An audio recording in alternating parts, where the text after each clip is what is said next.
La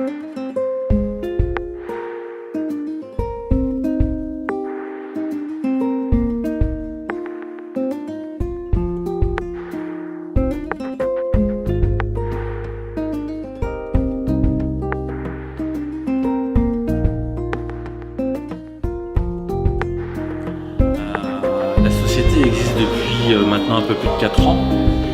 Et c'est lorsque j'ai fait une levée de fonds pour passer à une étape supplémentaire, à une étape supérieure, que j'ai eu envie d'ouvrir un lieu.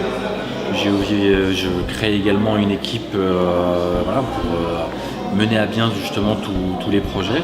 Et j'avais pas envie d'être une énième société à Paris, j'avais plutôt d'être en province, d'avoir une équipe qui soit à 5 minutes de l'océan plutôt qu'à 5 minutes du périphérique.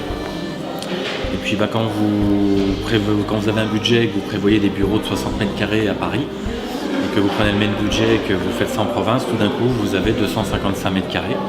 Donc je me suis dit, on va profiter de ces 255 mètres carrés pour ouvrir un espace ouvert au public, où les gens vont pouvoir venir voir les artistes, découvrir les œuvres, un mode porte ouverte, vraiment pas comme une galerie traditionnelle, et où on reçoit comme à la maison, parce que ça fait partie, c'est un mot d'ordre d'Art Trafic, c'est que les gens se sentent comme à la maison.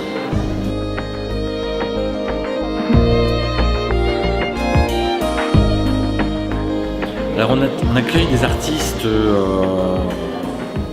qui viennent, j'ai envie de dire, du monde entier aujourd'hui. Alors, on a des artistes locaux du Pays Basque, on a des artistes nationaux d'un peu partout en France, on a des artistes également internationaux, et on les sélectionne avant tout pour leur talent. On part du principe que le prix l'émotion que l'on ressent lorsque l'on regarde une œuvre d'art n'est pas directement proportionnelle au prix. Le lieu pour ça le démontre, et c'est ce que disent les gens en venant ici, c'est qu'il y a un choix qui est extrêmement large. Après, le dominateur commun, sont des artistes de talent, ce sont des artistes qui travaillent tous les jours, qui sont remis en question tous les jours, qui sont ce que j'appelle des laborieux de l'art, et qui ont un travail à vocation avant tout émotionnelle, pas intellectuelle. On n'est pas sur de l'art intellectuel contemporain. Et l'idée, c'est ça, c'est d'ouvrir un champ des possibles, où tout d'un coup, les gens se rendent compte que l'art n'est pas inaccessible, qu'il n'y a pas forcément besoin de s'y connaître, c'est pas réservé à une élite d'initiés. C'est avant tout une question d'émotion.